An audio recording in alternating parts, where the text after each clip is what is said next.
Buenos días. Buenos días, ¿cómo están? Bien, gracias, Carlos. Puedes empezar, por favor. Vale, Doc.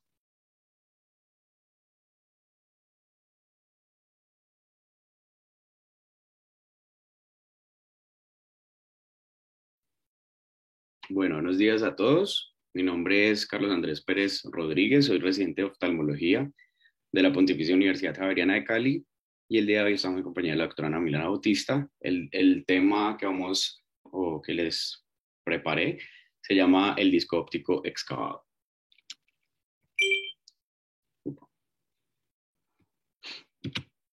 Entonces, pues primero vamos a hablar acerca de la excavación del disco óptico. Entonces, digamos que la excavación patológica del disco óptico es predominantemente referida a glaucoma o es, digamos, lo que primero se nos viene a la mente en el momento de escuchar que hay una excavación aumentada. Sin embargo, y de ahí la importancia pues de revisar ese tema el día de hoy, es que existen muchas patologías no glaucomatosas que pueden desencadenar la atrofia del nervio óptico y por tanto la excavación del mismo, detectada pues por nosotros en consulta durante nuestro examen físico, pues antes mediante la oftalmoscopía directa y ahorita pues que no se puede por pandemia, con dilatación y los lentes de 90 y 20 dioptrías. Entonces, algunos estudios han indicado que cerca de un 20% de pacientes han sido erróneamente diagnosticados con glaucoma y generalmente pues la excavación se asocia a enfermedades del disco óptico, pero en algunos casos secundarios también a enfermedades retinales por, digamos, daño de las fibras nerviosas que como vamos, de la retina que como vamos a ver, pues estas son las que confluyen y forman el nervio óptico. Entonces, al haber un daño en estas, se va a, digamos, ver reflejado en la excavación pues, de la papila. Entonces vamos a iniciar hablando o haciendo un repaso de la anatomía del nervio óptico, pues en varios temas, digamos, de las sesiones de los martes, lo hemos visto, pero pues vamos a hacer un recorrido rápido, pues para ubicarnos todos. Entonces el nervio óptico es el segundo de los 12 pares craneales, recordemos eso, es una estructura con, como ya les había dicho, aproximadamente 1.2 millones de axones o fibras nerviosas aferentes que se originan cada una en una célula ganglionar de la retina y estos axones lo que van a hacer es confluir formando una especie de ramo y transporta, digamos, las sensaciones visuales al sistema nervioso central, específicamente la parte posterior del cerebro, para interpretar la imagen o lo que percibimos pues a través de la luz. Entonces es importante recordar que el tejido nervioso no se reproduce ni se regenera, por lo que pues de aquí la importancia de que cualquier daño a este nivel es irreversible. Entonces debe realizarse pues un examen físico detallado y conocer todas las posibles causas que puedan estar causando alteraciones tanto funcionales como estructurales para actuar de manera rápida y pues saber a qué patología nos estamos enfrentando y por supuesto tratarla o remitirlo pues según sea el caso. Entonces el nervio óptico es una estructura compleja con varias capas. La capa más interna es la pía madre, que es esta que vemos acá en la imagen, que se caracteriza por ser delicada y vascularizada. La vaina externa que consta tanto del aracnoides, que es esta de aquí, como la dura madre, que es esta que está acá, y constituye pues la capa más resistente que se continúa con la esclera. Y esta estructura que vemos acá en la parte superior del gráfico pues corresponde al anillo de zinc, que es un engrosamiento fibroso formado por la fusión entre las dos capas que ya vimos, la pía madre y la aracnoides. Entonces el nervio óptico tiene una longitud aproximadamente de 50 milímetros o 5 centímetros y su recorrido va a tener varias porciones, específicamente cuatro, y de acuerdo a la región anatómica que esté atravesando, pues asimismo es, digamos, la porción en la que nos encontremos. Entonces la primera es la región intraocular o N1, que es esta que vemos acá, que corresponde a la papila óptica, que es la estructura en la que pues, vamos a centrarnos el día de hoy. Tiene aproximadamente una longitud de 1 milímetro, es la más pequeña de todas. La segunda, que es la de región intraorbitaria, que es la que vemos acá, tiene una forma de S itálica, pues en esta imagen no está tan curva, pero generalmente es una forma de S itálica y se caracteriza por estar cubierta de mielina y meninges y también pues rodeada de abundante pues tejido graso como vemos acá. Entonces en esta va a estar la dura madre íntimamente adherida al periósteo del conducto perdón, va a estar cubierta de mielina y meninges y tiene aproximadamente una longitud de 25 milímetros. Entonces la tercera porción, que es esta que está acá, que es la intracanalicular, en la cual sí la dura madre va a estar muy adherida al periósteo del conducto óptico y mide aproximadamente 9 milímetros de longitud. Y por último, la porción intracraneal, que es esta que vemos acá, o N4, que se encuentra rodeada de líquido cefalorraquídeo. Entonces vamos a ver cada una de las porciones del nervio óptico. La primera, o N1, va desde la superficie del nervio óptico hasta la superficie posterior de la esclera. O sea, va desde aquí hasta la parte de acá que está, pues, digamos, delineada. Es la porción más corta con 1 milímetro de profundidad y 1.5 milímetros de diámetro, pues, vertical aproximadamente. Y a nivel de la lámina cribosa, que es este, digamos, pues, gráfico representado acá, existe un área perforada, como vemos aquí, donde las fibras que no están con mielina atraviesan los trabéculos esclerales que están o tienen la característica, pues, de estar revestidas por astrocitos.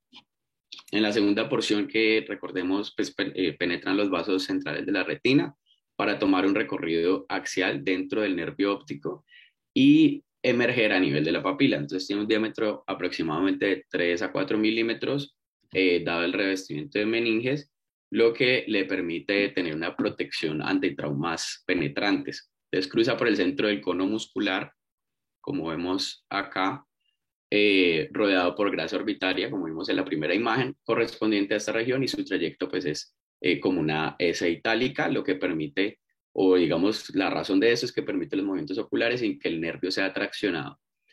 En el anillo de Zinc, pues, se originan los 4 músculos rectos, como ya, pues, lo hemos visto en la gráfica anterior.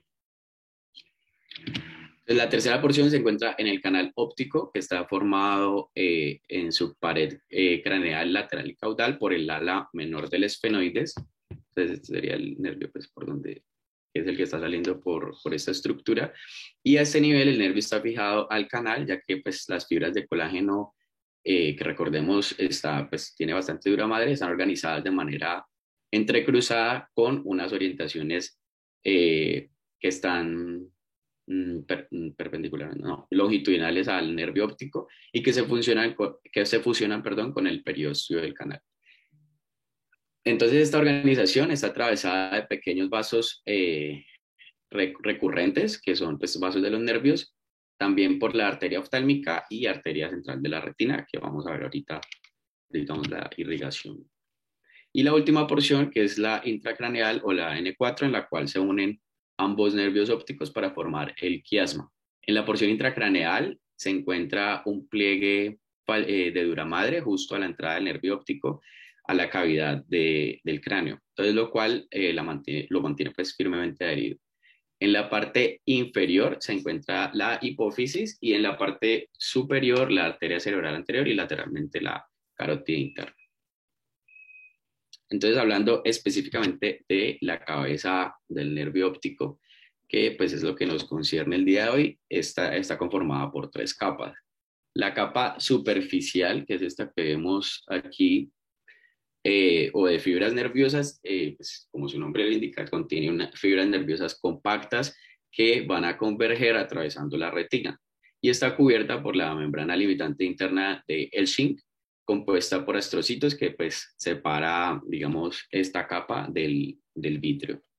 La capa intermedia o laminar, perdón, o prelaminar, que es esta pequeñita aquí del cuadro azul, compuesta por fibras de nervio óptico no mielinizadas que están organizadas en racimos y están rodeadas de tejido glial trabecular, también capilares y astrocitos. Y la tercera, pues, es que la capa laminar, pues, cribosa o la más profunda, está conformada por una lámina de colágeno denso con extensiones tisulares que van desde la esclera, alternando con hojas gliales, creando túneles, pues, por donde los vasos retinales, pues, deben pasar, que, pues, ya sería, pues, de donde viene la región retrolaminar, pues, que no hace parte de la estructura de la cabeza del nervio óptico. Entonces, la lámina cribosa es una estructura de tejido conectivo conformado por colágeno tipo 1 y 3 principalmente, elastina, laminina y fibronectina. Y su función pues va a ser principalmente servir de soporte de las fibras axonales, servir de punto de fijación de vasos y que sea un reforzamiento del segmento posterior. Generalmente este debe estar cubierto pues por la excavación, pero cuando es muy amplia y como vamos a ver más adelante, esto puede, digamos, verse directamente eh, a través pues del fondo de ojo, pero pues sí nos indica que hay un tipo de patología que pues vamos a ver más adelante cómo vamos a observar.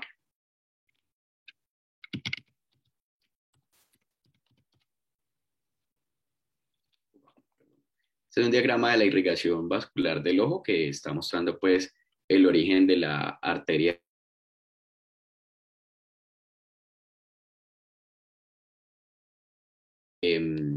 y pues de aquí pues, la arteria central de la retina, pues la oftálmica, luego da paso a la arteria central de la retina, que es esta que vemos acá, y que es la que principalmente va a irrigar el nervio óptico, como vemos aquí, pues su trayecto, sobre todo la parte retrovulvar distal. Y las ramas centrípetas cortas de las arterias ciliares posteriores que forman un plexo, digamos, denso, como este que vemos acá, irrigan la cabeza del nervio óptico. Entonces, aproximadamente de 2 a 4 de las arterias ciliares posteriores se van a, digamos, continuar hacia anterior y subdividir en 20 arterias ciliares posteriores cortas, que son estas que vemos acá, para entrar por la parte posterior del globo ocular y rodear el nervio óptico. Entonces entran exactamente por la esclera perineural posterior y ahí lo que hacen es suplir las arterias peripapilares coroideas. Entonces vamos a hablar ahora acerca de la evaluación clínica. Entonces la excavación, digamos, de la papila es una depresión fisiológica que se produce cuando el canal por el que salen las fibras del nervio óptico es algo mayor que el espacio mínimo que sea necesario. Entonces, en condiciones normales, el valor promedio de la excavación es de 0.25 a 0.3 o 25 a 30%, y la diferencia con el nervio contralateral debe ser menor a 0.2. Entonces, recordemos que estos valores de 0.5, 25%, 0.3 o 30% resultan de, digamos que nosotros debemos hacer un cálculo que pues, se va volviendo más preciso a través del tiempo, en el cual, pues, digamos, el tamaño completo del disco óptico es el 100% y debemos expresar qué porcentaje, para ser más precisos, puede ser que expresemos tanto vertical como horizontalmente, qué porcentaje de esta rueda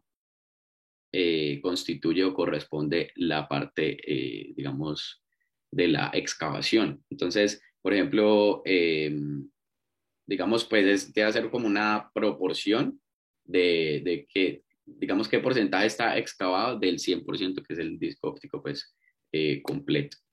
Entonces, los macrodiscos, que son, pues, digamos, discos ópticos mucho más grandes de lo usual, pero que pueden estar muchas veces, digamos, en condiciones normales, son usualmente redondos y horizontalmente ovales o en posición excéntrica, que también pues es algo que debemos tener en cuenta, porque muchas veces al ser discos ópticos más grandes, pues la excavación va a ser más grande y no necesariamente va a ser patológica. Asimismo, pues la profundidad de la excavación también es muy variable, perdón, en pacientes que no tengan ningún tipo de patología. Entonces, como ya he mencionado, no toda excavación es por glaucoma y es muy importante tener la habilidad de conocer las características de cada patología que pueda causarlas y ver pues los signos que nos permiten diferenciarlas. Además que tiene que correlacionarse, perdón, con la clínica del paciente, con los paraclínicos, es decir, que debe ser algo muy individualizado. Entonces vamos a iniciar con las excavaciones no glaucomatosas. Entonces la excavación como resultado de neuropatías ópticas no glaucomatosas ocurren de manera pues menos frecuente. Hay muchas entidades que son ejemplos de excavaciones del nervio óptico con una presión intraocular normal, entre las que están la excavación congénita o fisiológica, pacientes que tengan glaucoma de tensión baja o de pío normal, presión intraocular normal, anomalías congénitas del disco óptico como el coloboma, eh, la hipoplasia del nervio óptico, los pits o fosas, el nervio óptico inclinado, anomalía de Morning Glory, displasia de Morsier y la neuropatía óptica isquémica anterior arterítica más relacionada con arteritis de células gigantes. Y las menos comunes pues van a ser la neuropatía óptica posterior, la neuropatía óptica traumática, la neuropatía óptica de Leber, hereditaria de Leber, compresión de aneurismas fusiformes, tumores compresivas de la vía visual anterior, y también la intoxicación con metanol. Entonces vamos a ver cada una de las posibles patologías neurológicas que pueden causar excavación del nervio óptico. Entonces una patología con vamos a iniciar, con el coloboma del disco óptico. Es una patología con un rasgo de herencia dominante que ocurre irregularmente con una expresividad y penetrancia variables, y en este caso pues los que están confinados al disco, que son los que nos interesa el día de hoy, son muy infrecuentes, o sea, son raros. Entonces, digamos que hay la hendidura pues embrionaria durante el desarrollo ocular es de localización inferior y ligeramente nasal y se extiende desde el nervio óptico hasta el borde pupilar. Entonces, la estructura que llamamos coloboma corresponde a un defecto ya sea en una o en varias estructuras oculares por un cierre incompleto de esta hendidura. Entonces, el defecto radica en que hay una excesiva proliferación de la capa interna de la excavación y hay una disminución pues del borde neuroretiniano. Entonces el defecto puede ser uni o bilateral y suele ocurrir de forma esporádica en pacientes sanos, pero también pues puede asociarse a numerosos trastornos generales, como son algunas cromosopatías, entre ellas el síndrome de Goldenhar, y existe pues una variedad, corresponde pues a una variedad autosómica dominante o de patrón de herencia autosómica dominante causada por mutación del gen PAX6. Entonces los signos, el paciente va a contar con una agudeza visual que usualmente va a estar reducida, puede haber también ambliopía y defecto de refracción, pues, dependiendo del caso. En fondo de ojo vamos a encontrar una excavación focal blanquecina y brillante que va a estar descentrada más hacia inferiormente, de modo que el anillo neuroretiniano está ausente o adelgazado, como vemos acá. Bueno, la parte de acá pues que está completamente borrado, y el tejido peripapilar normal queda,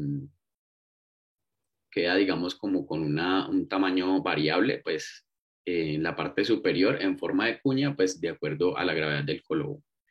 Puede asociarse también a un gran coloboma corioretiniano e incluso puede, digamos, continuarse esta estructura con él. Entonces se forma, digamos, también una imagen similar, pero ya directamente en la retina.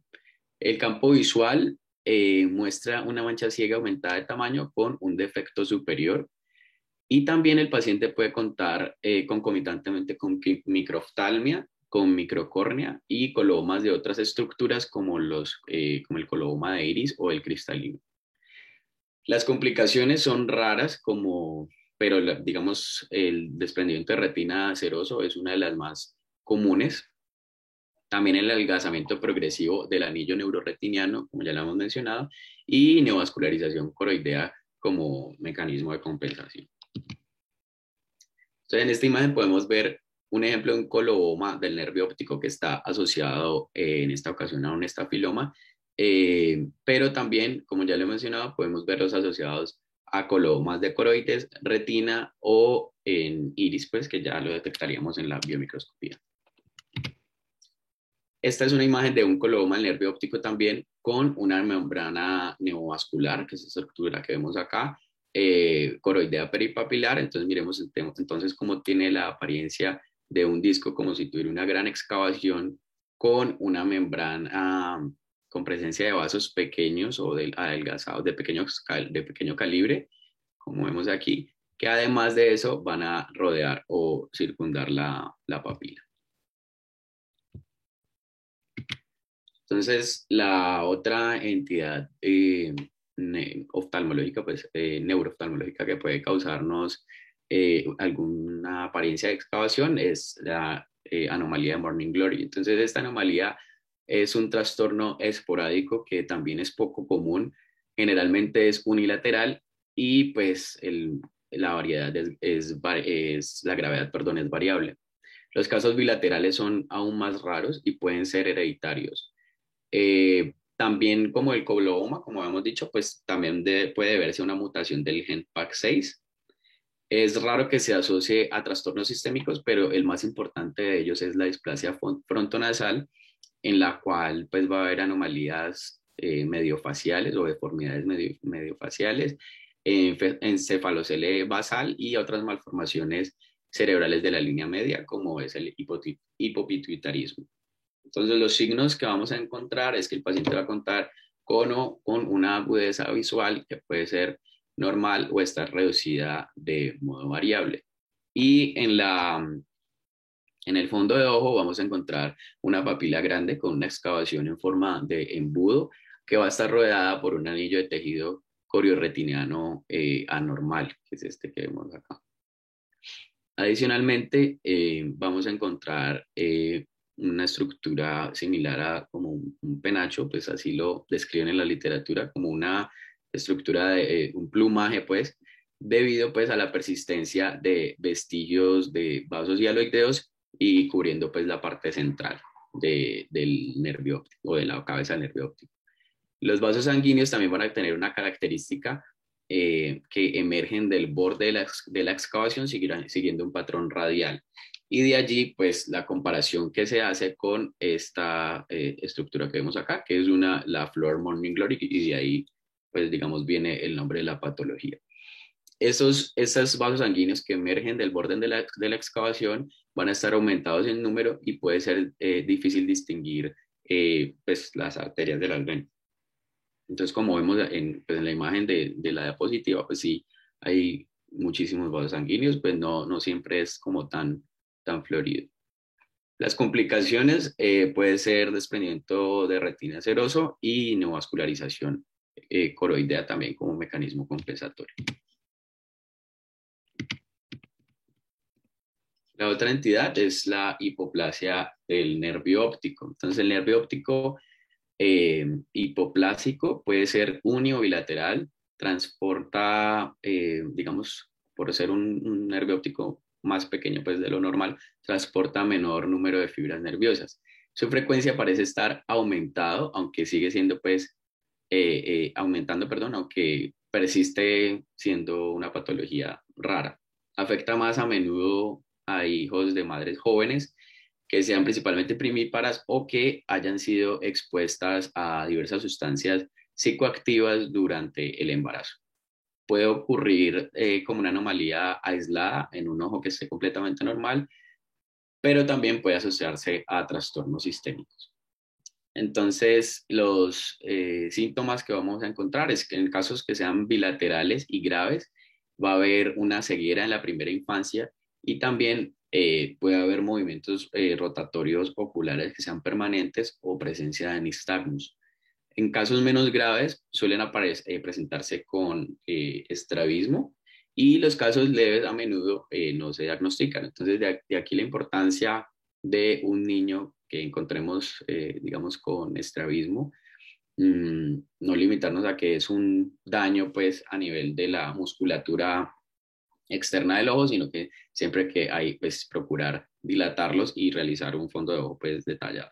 Los signos que vamos a encontrar, pues el paciente puede contar con una agudeza visual desde normal a gravemente afectada, como ya les dije, puede llegar incluso a la ceguera.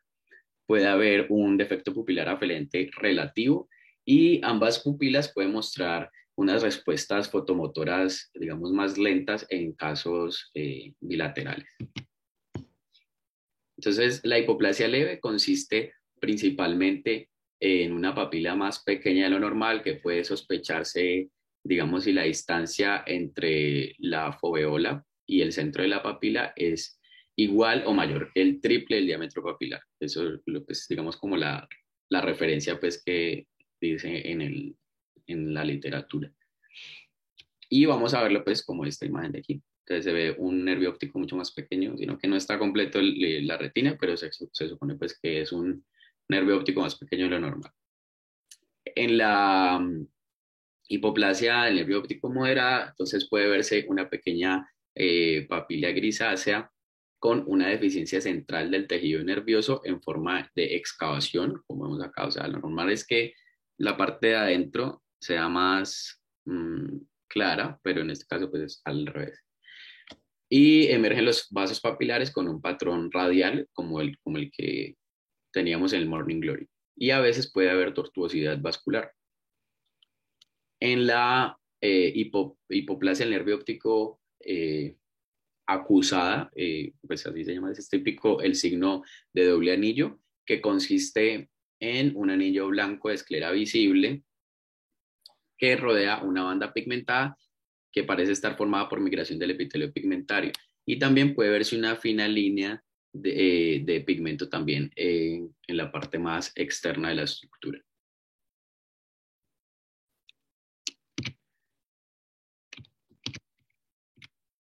Entonces vamos a tener unas asociaciones oculares, principalmente astigmatismo. El paciente puede contar con ambliopía, defectos campimétricos, puede haber una hipoplasia a nivel foveal, aniridia y microftalmia. Y hay otras asociaciones sistémicas como son el defecto del desarrollo de la línea media cerebral y son frecuentes los déficits hipofisiarios e hipotalámicos. Históricamente, pues la asociación más frecuente se conocía como la displasia septo-óptica o el síndrome de Morsier, y que consiste en hipoplasia papilar, ausencia del septo pelúcido y disgenesia del cuerpo calloso. Como vemos en la imagen, pues hay ausencia de esta estructura, sumado a un hipopituitarismo, pero pues ahora se cree que este complejo no existe como una entidad específica, sino que pueden o no estar, digamos, ausentes todas las estructuras. O sea, puede darse una hipoplasia del nervio óptico sin necesidad de tener todos los demás defectos. Entonces es importante que en todos los niños afectados o que estemos sospechando esta entidad, se estudie para detectar unas posibles asociaciones sistémicas o generales, sobre todo las endocrinopatías y retrasos en el desarrollo. Entonces, las fosas o pits del nervio óptico es otra, digamos, alteración que podemos encontrar a nivel de la papila. Estas pueden ser congénitas o adquiridas y pueden darse en el glaucoma primario de ángulo abierto en el 74% de los pacientes y el glaucoma de tensión normal en el 15% de los pacientes. La mitad de los pacientes, o sea, el 50% de los pacientes que tienen fosas tienen algún defecto a nivel del campo visual, usualmente manifestado paracentral o arcuado, aunque pues el tamaño de la fosa y la localización no se correlacionan con la severidad o pérdida del campo visual. Como complicación, pues el desprendimiento de retina seroso ocurre en un 25-75% de los casos, considerándose que se debe a una comunicación directa del vítreo por vía, pues a través de esta fosa, que en este caso lo vemos en la imagen aquí, al espacio subaracnoideo. Entonces, al tener esta comunicación directa, digamos, puede haber una filtración de vitrio que puede, sí, o sea, como levantar la retina. La otra entidad es la neuropatía óptica hereditaria de Leber, que en términos generales pues es una enfermedad dada por una mutación mitocondrial del ADN. Tiene una herencia materna, pero afecta principalmente hombres entre 10 y 30 años. Hay casos de mujeres en aproximadamente 10%, 10 a 20% de los casos, y está caracterizado por una pérdida visual central lenta que puede llegar hasta una degeneración óptica bilateral. Puede haber una elevación del disco de engrosamiento peripapilar asociado a telangiectasias peripapilares. Las arteriolas también pueden estar tortuosas, ya vamos a ver la imagen, y la excavación se da por pérdida de axones no mielinizados, lo que contribuye a hacer que la capa de fibras nerviosas de la retina eh, sea como pues el principal eh, sitio afectado. Entonces es una rara degeneración de las células ganglionares, afecta especialmente el haz papilomacular, típicamente en hombres de 15 a 35 años de edad, pero también hay casos atípicos en mujeres o que se presenten a cualquier edad, entre 10 y 60 años. Entonces los síntomas es típica la pérdida aguda o subaguda grave e indolora de la visión central en un solo ojo, como vemos en la imagen, pero esto es algo pues que puede ser inicial. El otro ojo puede verse afectado de forma similar en varios meses o semanas. Dentro de los signos, pues en la fase aguda a menudo pueden ser sutiles y pueden pasársenos por alto, y en algunos pacientes la papila puede ser totalmente normal. Entonces la visión cromática puede estar alterada, lo cual detectaríamos o nos ayudaríamos en la consulta mediante el test de Ishihara. Puede haber un defecto pupilar aferente también. En los casos típicos, digamos, hay una hiperemia de la papila con bordes borrados, como vemos en la imagen de la derecha. También podemos contar con capilares dilatados sobre la superficie papilar y pueden extenderse a el resto pues, de la retina o la retina pues, que rodea. Y esto se conoce como la microangiopatía telangiectásica. También puede haber edema de la capa de fibras nerviosas peripapilares o un pseudoedema, dilatación y tortuosidad de los vasos del polo posterior, y más adelante desaparecen los vasos y el pseudoedema y se instaura pues una atrofia óptica marcada como la que vemos en la imagen. Entonces la papila, digamos, hablamos de atrofia cuando se ve así completamente blanca, pálida y sin ningún tipo pues o con una difícil diferenciación de la excavación. Entonces va a haber una pérdida de la capa de fibras nerviosas de la retina, sobre todo en el haz papilomacular.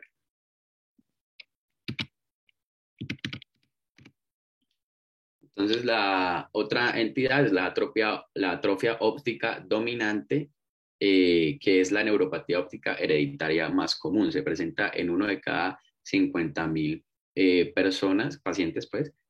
Es el otro desorden hereditario que causa más excavación del disco óptico, y hay algunos estudios genéticos que han detectado alteración a nivel del gen OPA1, específicamente en una región del cromosoma 3, causando una disfunción mitocondrial. Entonces, al haber un error o, digamos, una falta de función de las mitocondrias, no vamos a contar con la energía necesaria para realizar pues toda la cascada bioquímica que se requiere para el transporte, digamos, del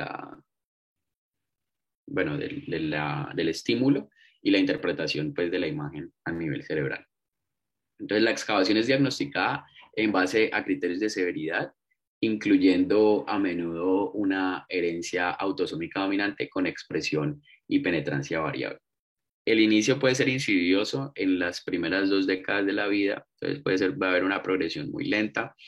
Eh, También darse casos de pérdida visual simétrica central de leve a moderado, y está asociado a discromatopsias o alteraciones en la interpretación del color, palidez temporal del disco como vemos en la imagen, y una excavación igualmente temporal en forma de cuña. La presentación pues inicia en la infancia, aunque no siempre, en forma de pérdida de visión gradual, y puede haber antecedentes familiares, pero la evolución es variable. Incluso cuando hay casos en la misma familia, también se presentan de manera distinta de miembro a miembro.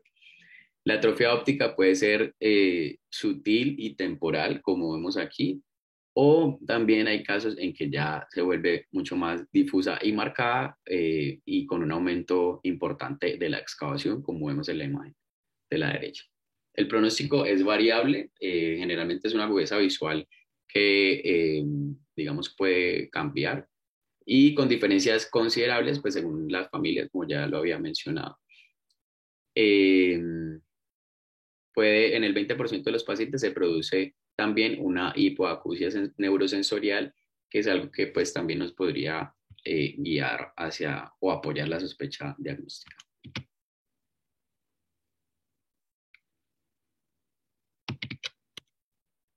Entonces, también vamos a contar con la neuropatía óptica isquémica anterior arterítica, principalmente la arteritis de células gigantes, es también conocida por causar un infarto del nervio óptico que va a estar secundario a una arteritis o va a ser secundario a una arteritis vasooclusiva de las arterias ciliares posteriores. Y la apariencia más común del nervio óptico en una neuropatía óptica isquémica anterior arterítica es un disco que va a ser pálido, matizado con algunas hemorragias, pues como se pueden ver aquí en la imagen, reflejando la isquemia del nervio óptico causada por oclusión de las arterias ciliares posteriores. Los factores que van a contribuir en la destrucción es pues, digamos, la destrucción del tejido neural y que haya una retracción de la lámina cribosa, pues debido a una pérdida de la estructura de soporte, también una pérdida de tejido conectivo y neural. Entonces recordemos que por la lámina cribosa también, digamos, la atraviesan los distintos vasos que van a irrigar la cabeza del nervio óptico y al haber una oclusión y atrofia de estos vasos, pues va a haber una pérdida de la estructura de soporte. Entonces la localización de la palidez parece ser la característica más útil. Y, por ejemplo, la diferencia es que en glaucoma la palidez usualmente no va más allá del área de excavación, mientras que en la neuropatía óptica isquémica anterior arterítica la intensidad de la palidez es usualmente mayor y no hay pérdida focal del anillo neuroretiniano, como si se observa en discos con glaucoma que tengan, digamos, excavaciones similares. Esta entidad, pues como ya había mencionado, causada por una oclusión inflamatoria y trombótica de las arterias ciliares posteriores cortas que genera una isquemia a nivel del nervio óptico. Está asociada con una vasculitis sistémica en aproximadamente 10 al 15% de los casos. La arteritis de células gigantes es la más común y su origen es incierto. Es muy común encontrar esta entidad en pacientes de 70 años como promedio de edad. Es rara en menores de 50 años y el género predominante es en mujeres con una relación 2:1 comparado con hombres y en pacientes caucásicos. Sin tratamiento, cerca de la mitad de los pacientes van a contar con una neuropatía óptica isquémica anterior arterítica en el ojo opuesto. Entonces, va a haber una arteritis necrosante granulomatosa con una predilección por las arterias de calibre de medianos principalmente, como la oftálmica y las ciliares posteriores. Y los síntomas, el paciente va a contar con cefalea o cervicalgia, claudicación de mandíbula, sensibilidad temporal del cuero cabelludo, polimialgias, pérdida visual, fatiga, pérdida de peso o anorexia, dolor ocular y diplopía. Y recordemos pues la edad predominante que es en pacientes de edad avanzada. Entonces la agudeza visual inicial puede ser de 20/200 o peor en el 70% de los casos. Va a haber una alteración en el campo visual, principalmente altitudinal. Puede estar asociada a un edema de disco severo, típicamente pálido. Las hemorragias pequeñas cerca del borde del disco, que ya la hemos mencionado, y el 20% van a contar con solo signos y síntomas oculares.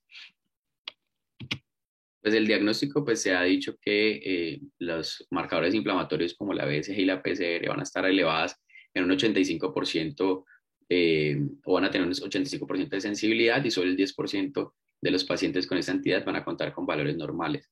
La biopsia es el gold standard, pues muestra la evidencia de inflamación granulomatosa con una destrucción de la capa elástica interna del vaso y gran estrechamiento de la luz vascular.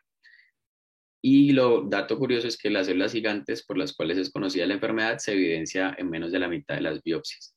Sin embargo, estas biopsias, pues a pesar de ser el gold standard, cada vez más entran en desuso debido pues, a la complejidad de la toma de estas y puede optarse por realizarse una resonancia magnética o ecografías de cuero cabelludo en caso de considerarse pues, muy necesaria una ayuda diagnóstica.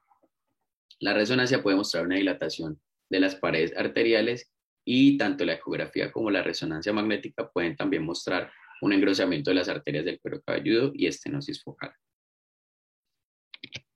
Entonces la biopsia está indicada pues, cuando hay un cuadro clínico que incluye arteritis de la temporal Eh, los pacientes pueden presentar inicialmente pérdida súbita y pérdida visual catastrófica. Otros síntomas asociados, pues los que ya vimos. Y el tratamiento usualmente es con inmunosupresión con esteroides de larga duración. También tenemos la neuropatía óptica isquémica anterior inducida por shock, que es una complicación devastadora posterior a un procedimiento quirúrgico grande o, digamos, una anestesia prolongada. Entonces, la incidencia es mayor en pacientes con antecedentes hipertensos, diabéticos, con anemia de células falciformes, falla renal, úlceras gastrointestinales, glaucomas de ángulo estrecho, enfermedad vascular oclusiva, cardiopatía, aterosclerosis y policitemia vera. Digamos, eso van a ser como las entidades que más van a facilitar el desarrollo de la enfermedad. Y los factores precipitantes van a ser hipotensión prolongada, anemia, cirugía de trauma, hemorragias del tracto gastrointestinal, shock hipovolémico, cualquier tipo de shock, posición en prono y presión directa sobre el globo ocular y tiempos quirúrgicos prolongados. La discapacidad visual puede resultar de una presión intracraneana que esté aumentada, lo que contribuye pues a que haya una presión indebida sobre el nervio óptico o copresión directa en la órbita. Digamos, es como el mismo mecanismo que sucedería en el glaucoma que tenga presión intraocular elevada. La neuropatía óptica traumática es repentina, puede hacer una repentina reducción de la función visual después de un traumatismo ocular orbitario o cefálico que dañan axones parcial o totalmente de manera irreversible. Entonces, digamos, las zonas que más ocasionan esta entidad es la región frontal y el reborde orbitario superior. La incidencia es de 0.7 a 2% de los traumas craneoencefálicos cerrados, más comunes en hombres, en un 85% entre los 20 o 40 años. Y las causas, de acuerdo a un estudio internacional sobre trauma al nervio óptico que se hizo en 1999, es accidente de tránsito en el 49% de los pacientes, pero también puede haber heridas penetrantes en menor frecuencia, heridas por proyectil de arma de fuego, caídas, accidentes laborales y también por iatrogenia, sobre todo por cirugía de senos paranasales o párpados. Entonces ha sido reportada en 3% de los traumas craneoencefálicos y en 2.5% de fracturas del tercio medio de la cara. Y los pacientes van a contar con una neuropatía óptica pues, que va a desarrollar o desencadenar una agudeza visual disminuida, muy mala desde el principio. Se reporta percepción de luz en el 50% de los pacientes y también podemos encontrar un defecto pupilar aferente. La causa más común es un daño del nervio óptico en su porción intracanalicular y, digamos, los segmentos intraorbitarios o intracraneales están menos adheridos al hueso, lo que permite que se muevan libremente y se lesionen menos. La disrupción de los vasos va a inducir una isquemia óptica y una necrosis axonal que se traduce en la excavación que vamos a detectar en el examen físico. Sin embargo, el disco óptico y el fondo de ojo al principio pueden ser normales en el momento del trauma, pero puede haber palidez al cabo de varios días o semanas, por lo que es importante hacer seguimiento en este tipo de pacientes. La intoxicación por metanol también es otra entidad que puede causarnos cambios a nivel de la estructura del nervio óptico y posterior a la ingesta accidental o, digamos, voluntaria del mismo, pues puede haber un periodo de latencia de 24 horas. El paciente va a contar con acidosis metabólica, va a haber alteración del nivel de conciencia, que puede llegar hasta estupor, coma, incluso la muerte. El paciente puede experimentar ceguera y puede darse pues con una sola onza del material. Puede haber edema de disco y de la región peripapilar, que van a ser los primeros hallazgos, y pues si no hay una mejoría visual en 6 días, digamos un mal pronóstico, es poco probable que mejore. En cuanto a la presentación clínica, pues existe una pérdida bilateral de la visión que va a estar asociada con disestesias, parestesias y neuropatías periféricas. Y a la exploración física se va a observar una neuropatía óptica que va a ser bilateral con agudezas visuales que van a variar entre 20/30 y 20/200. Presentan también discromatopsias y pérdida de la visión central y que se caracteriza por ser también simétrica. El nervio óptico puede ser de características normales, puede estar con un edema o puede ser pálido de acuerdo pues, al tiempo de evolución.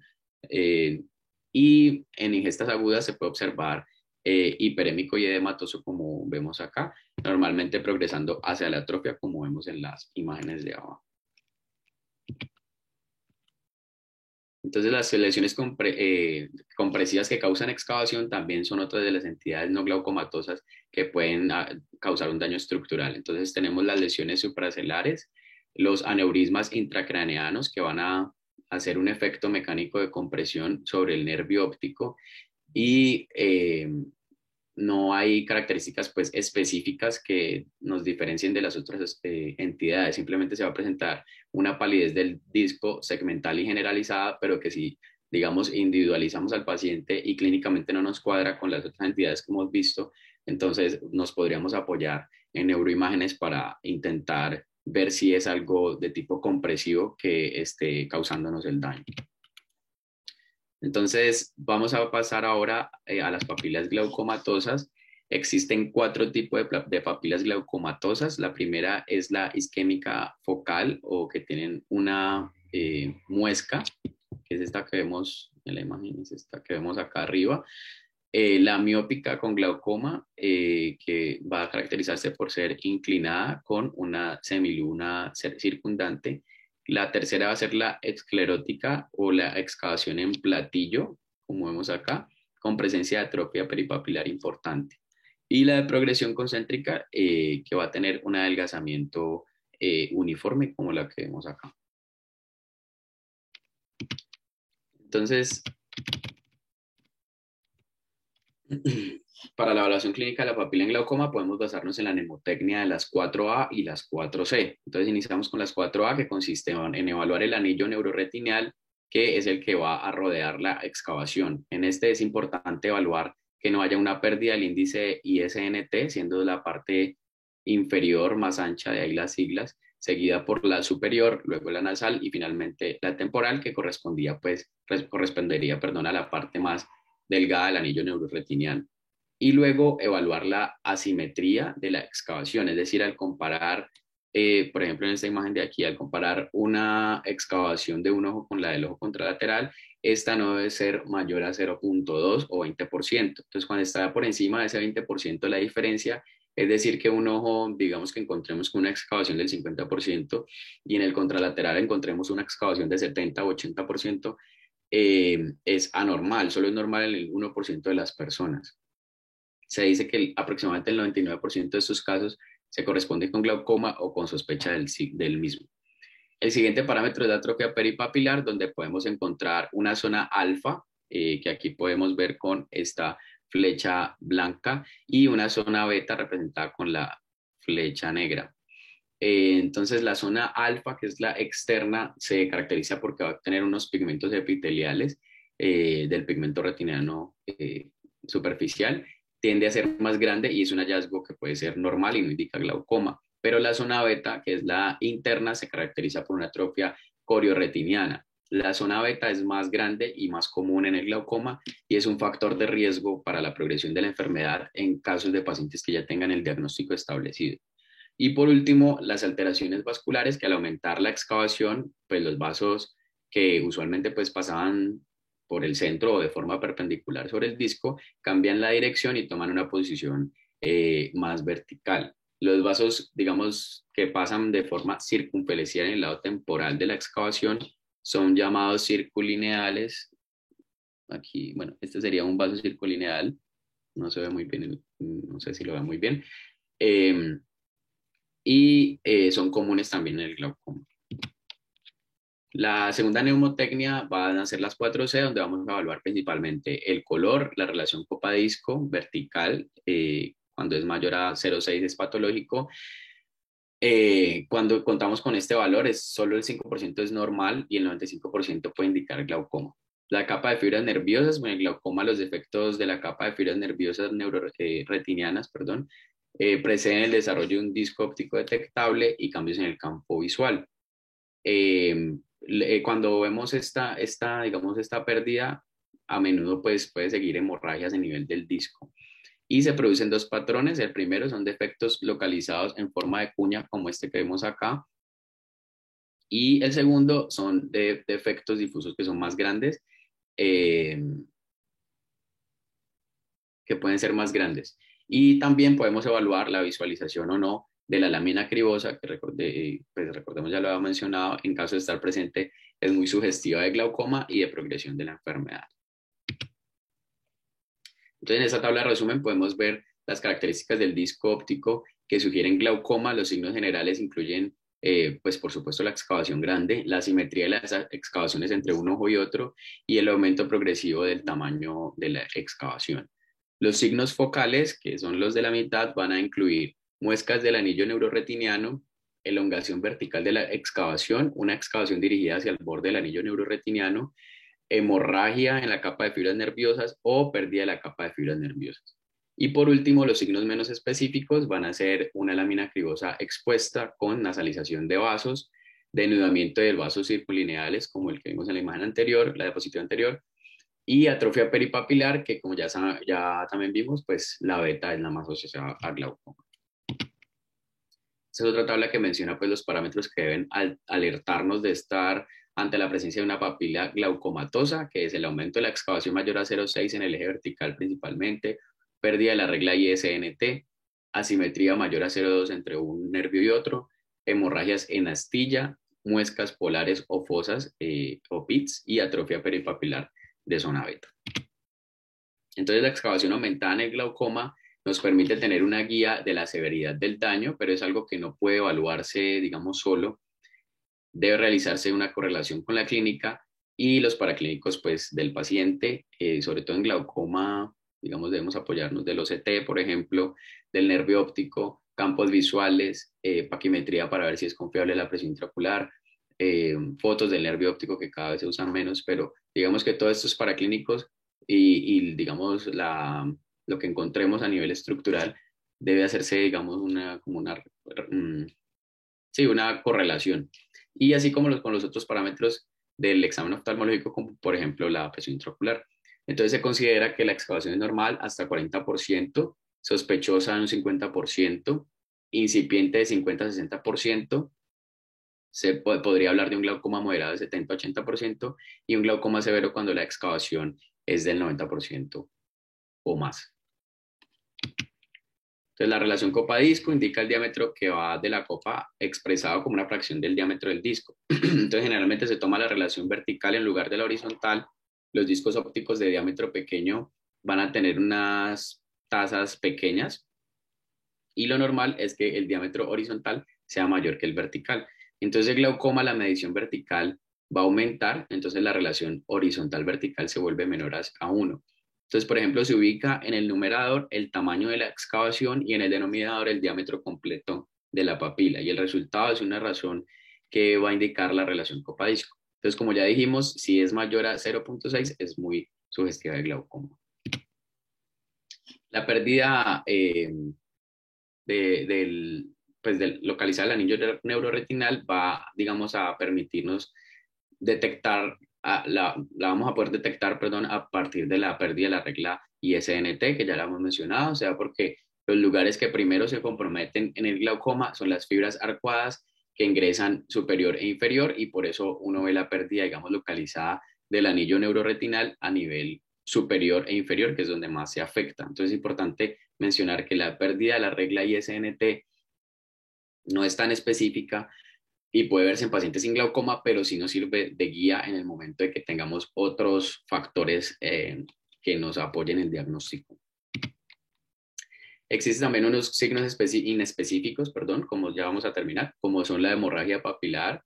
Generalmente se encuentra en región temporal inferior, puede pasar el anillo neuroretinal y extenderse hasta la retina, y son más comunes en el glaucoma de tensión normal y puede hacernos pensar en progresión. Asimismo, las escotaduras pueden indicar progresión, el denudamiento de los vasos circunlineares y además los vasos en bayoneta, que también se ven la nasalización de vasos, como es esta que vemos aquí.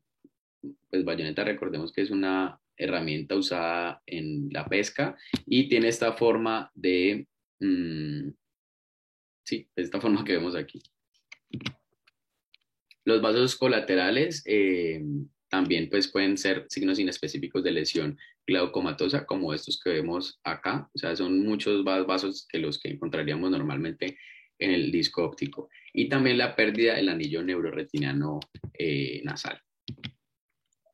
Entonces, para resumir y terminar, en estas dos diapositivas puse dos tablas que nos sirven de conclusión. La primera es que pues, tradicionalmente los hallazgos clínicos que van a favorecer el diagnóstico de una etiología glaucomatosa de una excavación son la extensión vertical, excavación total o completa, excavación asimétrica, adelgazamiento del anillo neuroretiniano, visualización de la lámina cribosa, anillo neuroretinal residual que no es pálido y hemorragias en disco y atrofia peripapilar.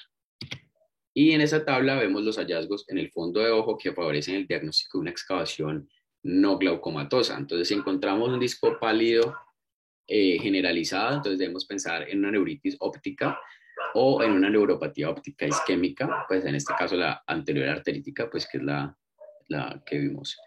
Si encontramos palidez sectorial, entonces pensamos en una neuropatía óptica isquémica.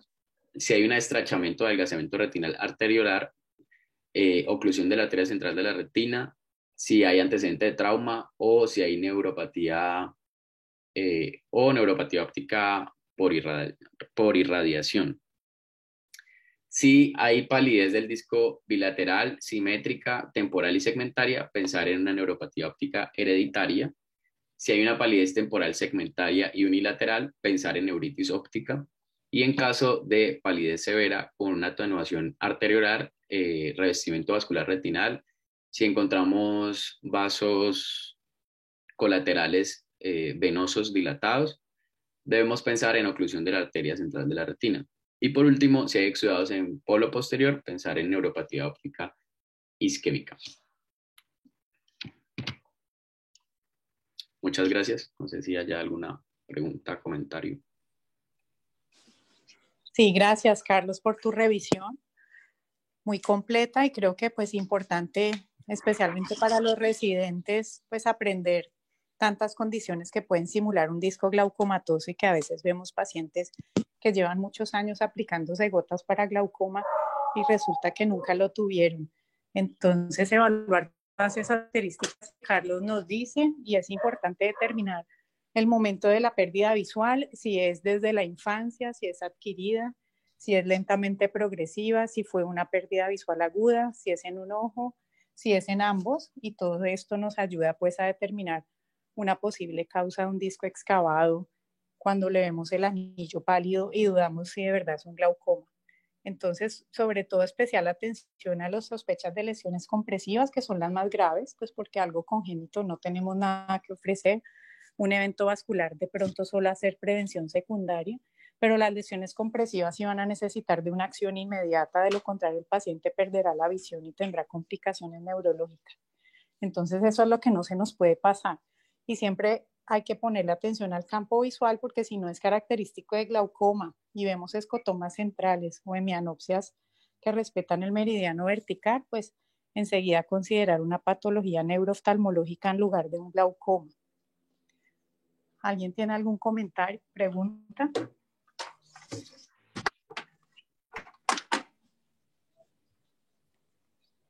Muchas gracias a todos. Gracias, Carlos, que estés bien. Gracias. Chao. Vale, doctora, gracias. Gracias. Un gusto. Gracias.